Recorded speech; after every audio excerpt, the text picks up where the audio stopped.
Manx Radio's Update with Andy Wint.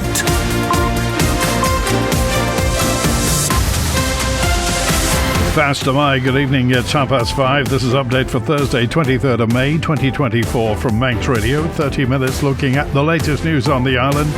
And background to that news with sport and business and travel updates and the newsmakers in person. This evening, storm damage at the Grandstand. Housing report can't just sit on the shelf.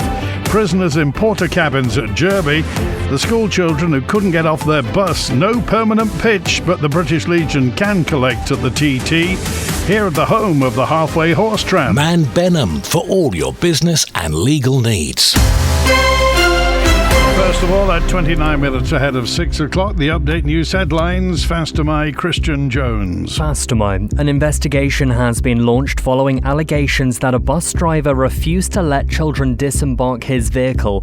Busvannin has confirmed it's carrying out the inquiry following an incident on board a school bus which was carrying students from QE2 High School yesterday.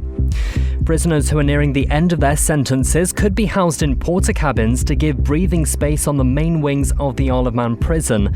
24 single-occupancy cabins have been installed at the facility in Jurby as a way of tackling issues with capacity. And the Isle of Man's living wage has increased by more than £1 over the last 12 months. The updated calculation now stands at £13.05, up from £12.01. In international news, the former post office boss Paula Vanels has denied she tried to shield the board from so-called dirty laundry. The 65-year-old's been giving evidence to the Horizon inquiry, where she also agreed an email she sent sought to minimise compensation for sub-postmasters in the mediation scheme. On day one of the election campaign, Rishi Sunak's been to England, Scotland and Wales, keen to push his plans on the economy and immigration. Labour leader Sir Keir Starmer's been campaigning in Kent, where he accused the UK Prime Minister of calling an early election to avoid his Rwanda scheme being tested. And a man has appeared in court charged with assisting Russian intelligence after being arrested by UK counter-terror police. Howard Phillips, who's 64 and from Harlow in Essex, has been remanded in custody. Those are the Update News headlines, next at 6. Secure tomorrow today with Man Benham's guidance on powers of attorney and more. Manx Radio Weather with Manx Glass and Glazing. Thank you, Christian, from the Ronaldsway Met Office. There is a strong wind warning which is dissipating at the moment. State of sea moderate and slight tomorrow morning. The weather for this evening, more rain after dark as the northwesterly wind eases down to 10 degrees Celsius. For Jehenya, any early rain for Friday will die out by the afternoon. Light winds and then bright intervals during the evening. Daylight maximum 14, overnight minimum 9. Saturday, dry and fine and up to 16 degrees. Tide's still on the way out. Low waters 28 minutes past 6. Sunsets 29 minutes past 9 tonight. High tide 24 minutes after midnight. The sun rises at 5 o'clock tomorrow morning. And the morning low water at 7 minutes to 7. Manx Glass and Glazing are proud to be an approved contractor with Construction Isle of Man. Call the team on 674 573 or visit the showroom on the Snugborough Trading Estate. You probably noticed the weather last night. The head of motorsport says there's been significant damage to some of the temporary structures put up at the TT Grandstand. Paul Phillips told us in the last 24 hours there's been serious weather and really strong winds, and they're working to rectify everything. In terms of the teams and competitors, less so. It's some of the other infrastructure around the site and the ground. We're effectively in a greenfield site, so lots of temporary structure has been damaged, some that's beyond repair, whatnot. But we're well rehearsed in this. We've got plans for this kind of stuff. It does put the team under a lot of pressure and strain, and a lot of the contractors that are working on site. And it probably will mean that we have to change some things, certainly in the short term, leading into the weekend. But it's all recoverable, and it's what we're used to. This puts us a huge amount of pressure, and it makes life more difficult for everybody working in the place. Obviously, it's much easier to build a temporary site in the sunshine and no wind, but we will get there. We just having to ask for a bit more patience and change some things and be a bit more restrictive with access and things like that whilst we just get on top of it. It is effectively a construction site at the moment. Without the bad weather, that would would have still been the case, but the intention is that the plan is that it's open to the public on Monday morning, the competitor paddocks, the fan park and everything else, and by hook or by crook we will make sure that happens. How excited are we ahead of the TT?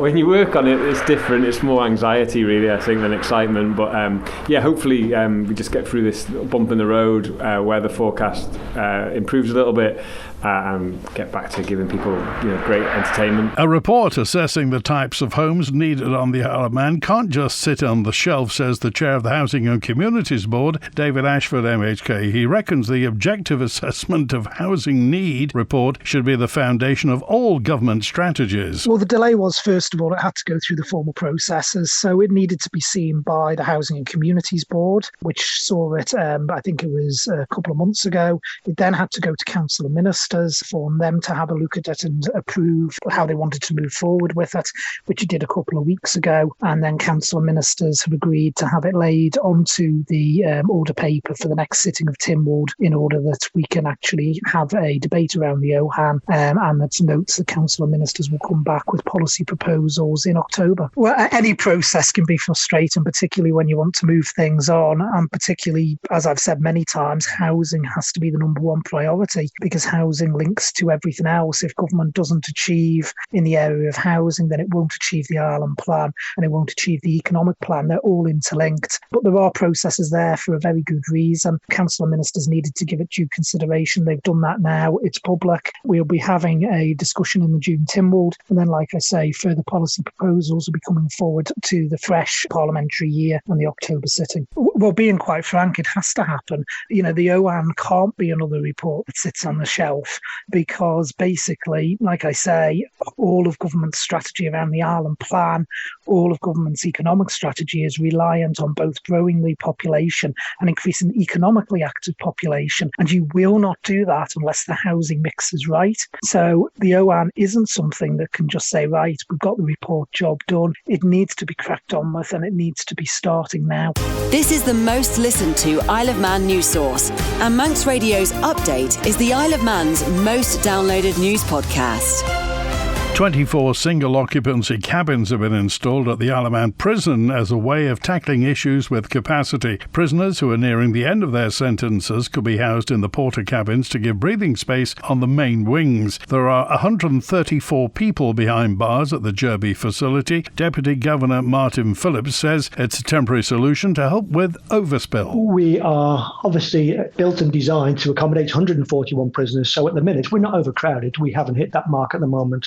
So what we did, we just tried to get some mitigating factors in place that we can expand if the population does rise. Now, I know the department have described these cabins as temporary cabins. How temporary is temporary? How long can you envisage them being at the site?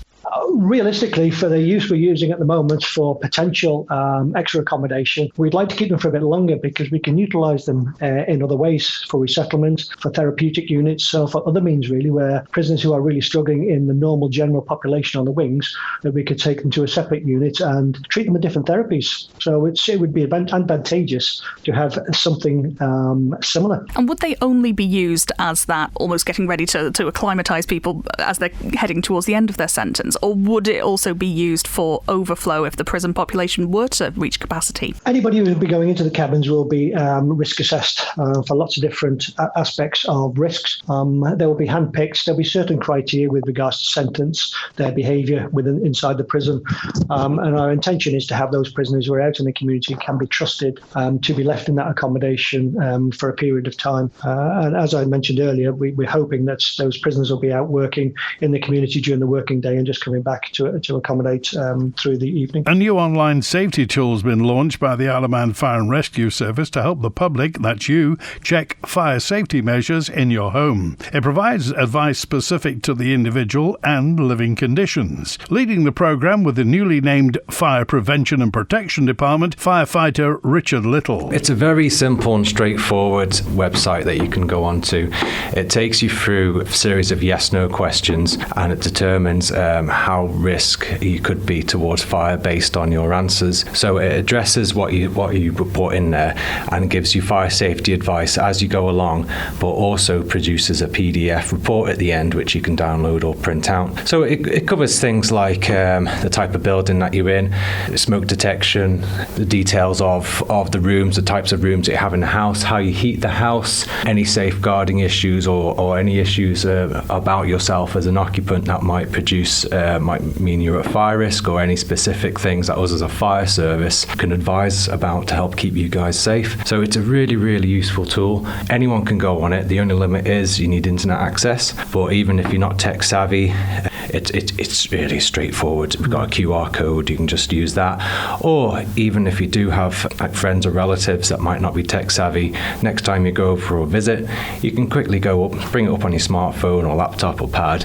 and just quickly run through it with them. It takes about 10-15 minutes. Some of it might be common sense, but I guarantee some of it won't be, and it's a good way for everyone to get fire safety information, potentially make some changes to their home and keep them safe, or just reassure themselves that what they're doing is correct. The Isle of Man in 30 minutes. Update on Manx Radio with Andy Wint. Fast tonight, it's 19 minutes before 6. An investigation's been launched following allegations that a bus driver refused to let children disembark his vehicle. The story with Tessa Hawley. Bus Vannin has today confirmed it's carrying out the inquiry after an incident on board a bus which was carrying students from QE2 High School yesterday. Parents have alleged that the driver refused to stop at the designated points from Crosby to Douglas, with one describing it as an attempted kidnapping. That man, who elevated his concerns to Isle of Man Transport and the police, said this had left children scared until the emergency exit was triggered near Pool Rose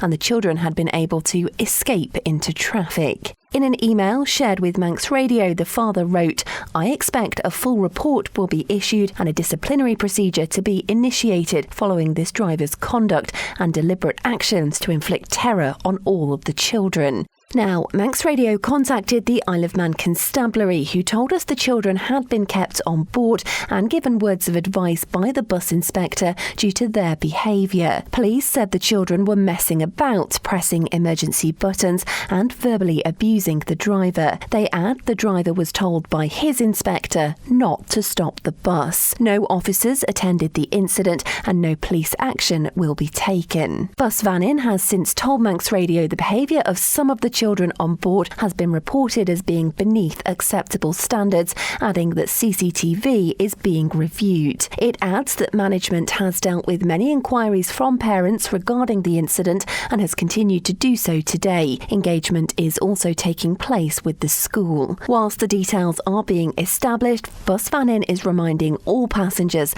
that incidents of unsafe or abusive behaviour towards its drivers or members of the public will not be tolerated. Manx Radio Business Briefing. 17 minutes before 6. NatWest was trading lower today following reports that plans for a sale of shares in the bank to the general public have been put on hold after UK Prime Minister Rishi Sunak called a general election for the 4th of July. Sky News reported late last night that plans for a multi-billion pound mass market sale of the government's stake in the bank have been derailed by the Prime Minister's decision to call a summer general election. The Treasury have been preparing for months for a retail offering with several £billion worth of NatWest shares to be offloaded at a discount to the prevailing market price. Under the UK government plans, it would have taken place alongside an institutional placing of shares, with taxpayer stake to be reduced to as little as 10% after the combined sale. For a full daily market report, go to ramseycrookall.com. The champions of Italy's top football league, Serie A, are under new ownership after its Chinese owners couldn't repay a €395 million loan. Bloomberg reports Los Angeles-based Oak Tree Capital, considered one of the world's biggest distressed debt investors, took control of Inter Milan yesterday afternoon, said it'll initially focus on the club's operational and financial stability. Sunning Holding Group, the Chinese retailer that bought a majority stake in Inter Milan nearly 10 years ago, had tried to renegotiate a new loan with another company, but ultimately failed, according to the Financial Times. The news serves to highlight the precarious financial state of many European football clubs despite success on the pitch, and it may pave the way for a new ownership structure in which fans are the club's majority owners. The Stock Market Report. brought to you by Ramsey Crookall. UK and European markets closed slightly higher. The pound held broadly steady near multi-month highs. Oil eased on worries that US borrowing costs could be raised. Gold prices declined. The full numbers now from Ramsey Crookall. At the close in London, the FTSE 100 was down almost 0.4%, 8,339. The DAX in Frankfurt up 0.03%, 18,686. A short time ago, in the continuing day in New York City, the Dow Jones Industrial down almost 0.75%, 39,383. The Nasdaq Tech Stocks Index up 0.75% at 16,927. The S&P 500 in the Midwest up 0.2%, 5,316. In the exchange markets, the British pound sterling trading at $1 27.1 cents, €1 17.4 cents, and 23 South African rand 43.2 cents. In commodities, gold's down 1.25%, $2,348 per troy ounce, and a barrel of Brent crude down 0.33% at $81.40. I'm running late again. Do you know where I put my car keys? In the fridge. Where's my phone? Under the dog basket. Bye. You haven't forgotten that we're seeing Ramsey Crookall later? Oh, no, of course not. 5 p.m, is it? 2:45. I'll be there. Life is busy. That's why Ramsey Crookall's team takes time to help you make a mindful investment decision, considering all the options, giving you full control of your financial future. Less stress, more assurance. Forgot to put my shoes on. See how we can make your money work for you. Call 717171 or visit ramseycrookall.com. Licensed and regulated by the Isle of Man Financial Services Authority. If you're planning on driving over the mountain road, just be aware the matrix signs at Hilbury, Sulby, Barrow and Albert Road are showing fog on the mountain road.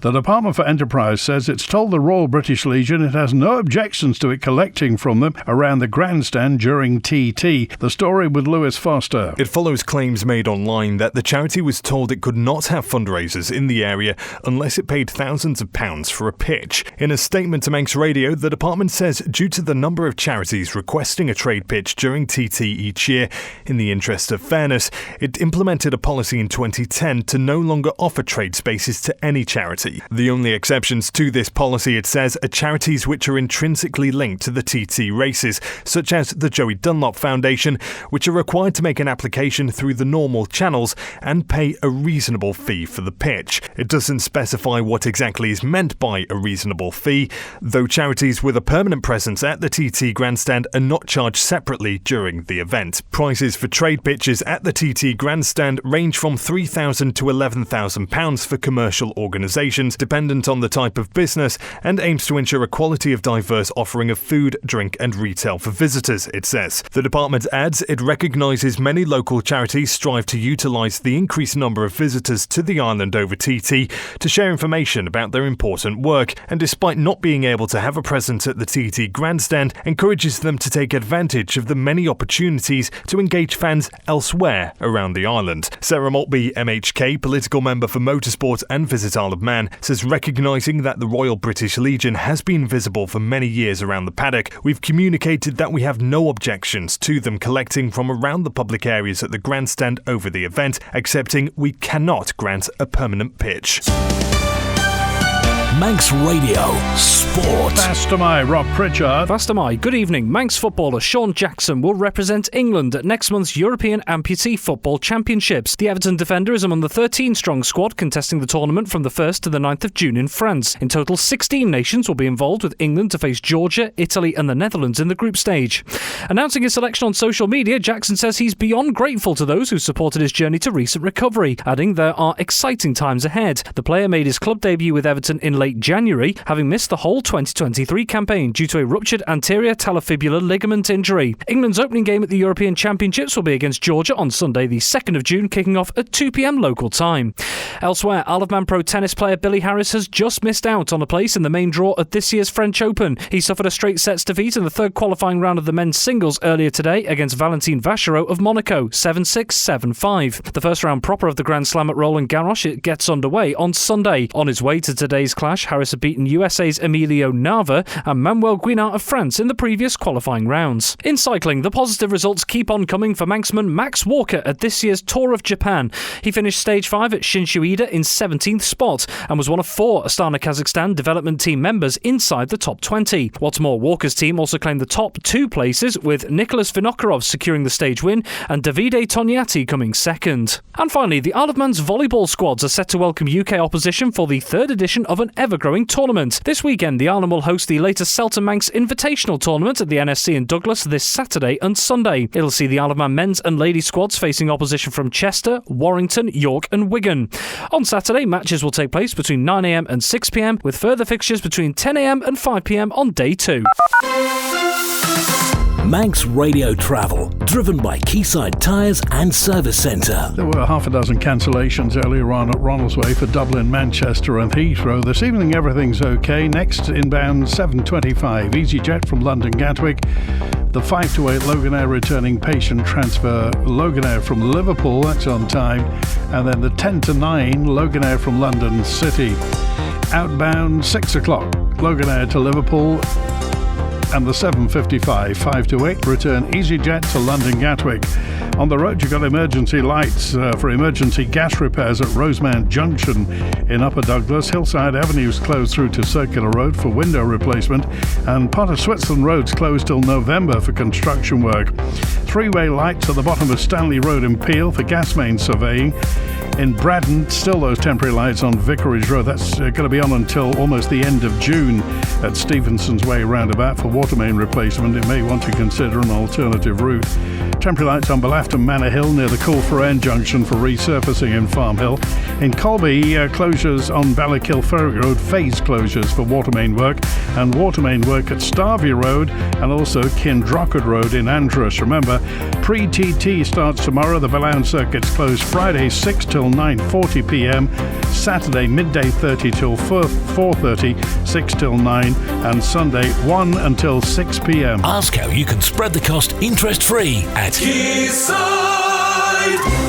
It's been confirmed that Everest Isle of Man Limited is to enter a voluntary liquidation process after staff of the company were made redundant from the 1st of May. The full story with Simon Richardson. A spokesman for Resolve, the administrators of the UK parent Everest 2020, told Manx Radio there are no known material assets in the Isle of Man company. Everest Isle of Man Limited acquired its stock through Everest 2020, which went into administration on the 25th of April. As a result, the Manx company is now also insolvent and ongoing orders will not be fulfilled. It's a blow to Isle of Man customers who'd placed orders with Everest. Resolve says it's not yet been appointed in the Isle of Man, but will be in touch with customers in due course following formal appointment to request that they submit a claim in the liquidation. Around 1,500 Everest customers in the UK have had a much better outcome after rival firm Anglian Home Improvements acquired the Everest order book and pledged to complete outstanding orders for Everest customers.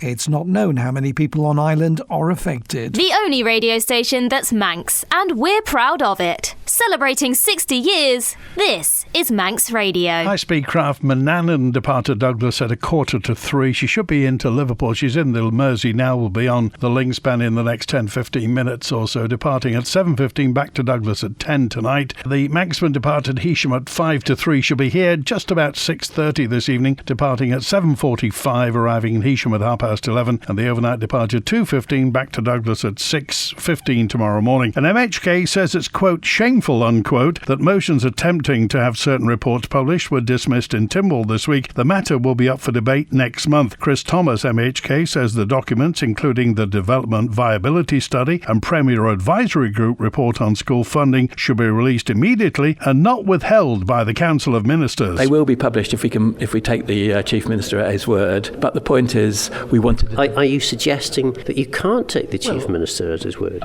In December 2023, I was promised an FOI report in March as an amendment to my motion. It didn't arrive till May, and now it's not being debated unless my motion goes through in June. All sorts of times the Chief Minister and the Council of Ministers miss deadlines. There's absolutely no reason why the Education Funding Review, the Development Viability Study and the Objective Assessment of Housing Need couldn't have been published en bloc. We chose our motions together as a trilogy methodology of motions to bring out standard documents that everybody should see for policy development, not just the chosen select few.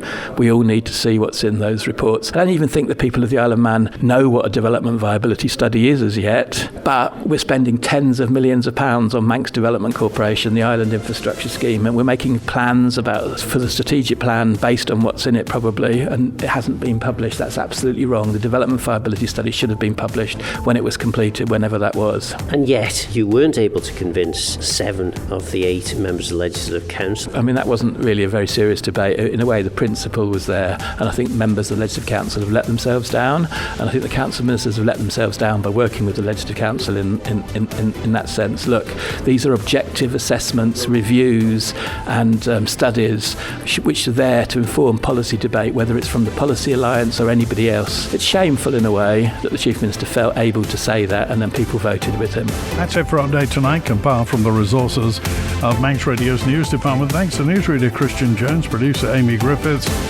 Shackley with Marilyn Crellin after 6, Greatest Hits with Chris Kinley at 6:30, a little light music with Morris Pals at 9, and I'm back tomorrow at 5:30. WINT